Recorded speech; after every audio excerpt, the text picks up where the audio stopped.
The nutrient media for plant tissue culture means the medium which is required for plant tissue culture.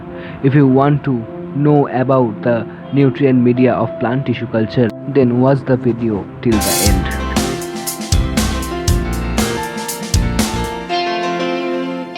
So welcome to a new video of OVG's Biology, and in this video I am going to discuss about the nutrient media of plant tissue culture. In my previous videos I have already discussed about the plant tissue culture process, and I have already discussed about the process or the stages of micropropagation. Nutrient media is the media which is required for propagation of plant tissues to form root and shoots, and the success of tissue culture depends on the composition of the growth medium and the culture conditions such as temperature, pH, light and humidity. The growth and morphogenesis of plant in vitro are largely governed by the composition of the culture media. Media compositions are formulated considering the requirements of a particular culture system, and these culture media used for the in vitro culture of plant cells are composed of some basic components. The Murasik-Skoog medium or the MS medium is widely used for the plant tissue culture, and the nutrient medium is defined by its mineral salt composition, carbon sources, vitamins, phytohormones and other organic supplements.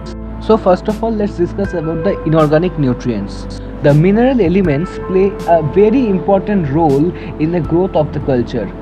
These include both microelements such as nitrogen, phosphorus, potassium, sulfur, calcium, magnesium, and microelements like iron, manganese, copper, zinc, boron and molybdenum.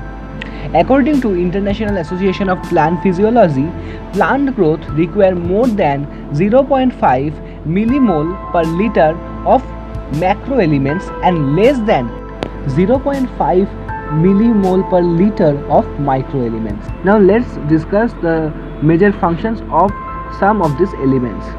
So nitrogen is a major constituent of amino acid, protein and certain hormones and chlorophyll. Phosphorus helps in cell division and photosynthesis and also in storage and transfer of energy. Potassium helps in cell division, synthesis of protein, chlorophyll and for nitrate reduction. And sulfur is the constituent of some proteins. Calcium regulates the hormone responses, and magnesium is a major component of chlorophyll and the cofactor for many enzymes. Now let's discuss about the carbon and energy source. The most commonly used carbon source is sucrose, which is used at a concentration of 2 to 5%. Glucose, fructose, lactose, maltose, galactose and starch can also be used as a carbon source. In the cultured tissues or cells, photosynthesis is inhibited and thus carbohydrates are needed for tissues to grow in the medium.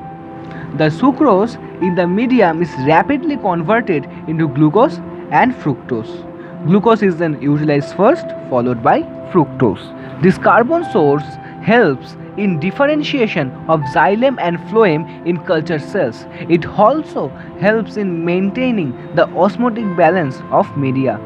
Now let's discuss about the vitamins which are required for plant tissue culture.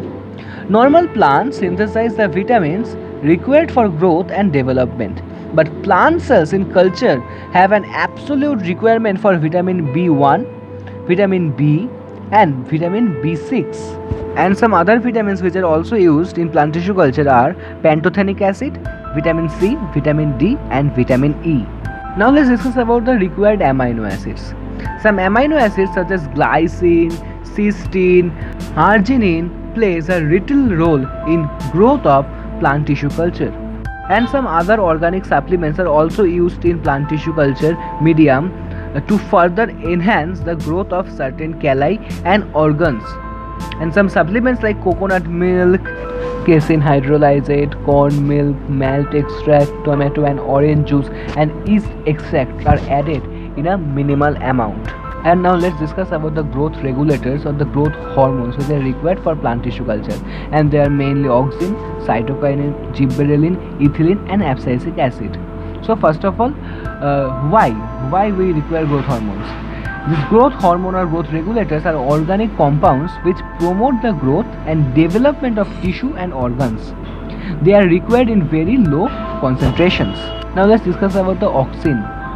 So commonly used auxin in plant tissue culture are indole 3 acetic acid or IAA, indole 3 butyric acid or IBA, naphthalene acetic acid or NAA, naphthoxy acetic acid or NOA, para-chlorophenoxy acetic acid or PCPA, dichlorophenoxy acetic acid or 2,4-D, and trichlorophenoxy acetic acid or 2,4,5-T. And the major function of these auxin hormones are cell division, formation of callus, elongation of stem and internodes, apical dominance, adventitious root formation, and it inhibits adventitious and auxiliary shoot formation, induction of somatic embryogenesis and abscission. Now the cytokinins. The commonly used cytokinins are benzyl aminopurine or BAP, furfuryl aminopurine or kinetin, zeatin, thiodiazuron and isopentyl adenine.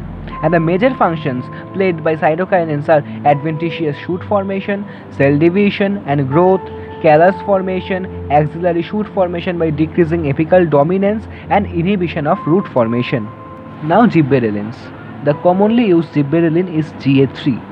The major functions of these gibberellins are elongation of internode, development of plantlets from in vitro formed adenative embryo, inhibition of adventitious root and shoot formation. Now ethylene. Ethylene play major functions in somatic embryogenesis, ripening of fruits, sensations of leaves. Now the abscisic acid. The major functions of abscisic acids are development of somatic embryos, morphogenesis and formation of bulb and tuber. Now let's discuss about the gelling agents of plant tissue culture. Agar, a seaweed derivative, is the most popular solidifying agent for plant tissue culture.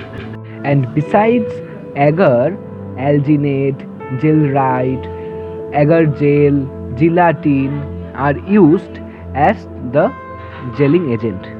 And now the most important thing is the pH of the nutrient media. This pH of nutrient medium should range between 5 to 6 for suitable in vitro growth of the tissue. A high pH higher than 6 gives fairly hard medium and below 5 gives unsolidified media, thus do not support the growth and development of the tissue. Sterilization is an important method for plant tissue culture, as in plant tissue culture the nutrient media, glassware, instruments and the plant material used should be sterilized to prevent the contamination. The nutrient media are generally sterilized by steam and filter sterilization. In steam sterilization, media is autoclaved at 121 degrees Celsius with a pressure of 15 psi for 15 to 40 minutes. And some growth factors like vitamins, amino acids, plant extracts and enzymes used is media are thermolabile and thus cannot be autoclaved. These compounds are therefore sterilized by filter sterilization. In this, a solution are passed through bacteria-proof filter membranes of pore size 0.45 micrometer or less under pressure. And the glasswares are mostly sterilized either by autoclaving or dry heating. Instruments are generally sterilized by dipping them in 95% alcohol and then flaming it till red hot and cooling them. They can also be sterilized by flaming in a Bunsen burner. This is how the nutrient medium for plant tissue culture is prepared. So, thank you for watching the video. Please like the video and share the video, and please subscribe my channel if you have not subscribed yet. We'll meet you in the next video. Thank you.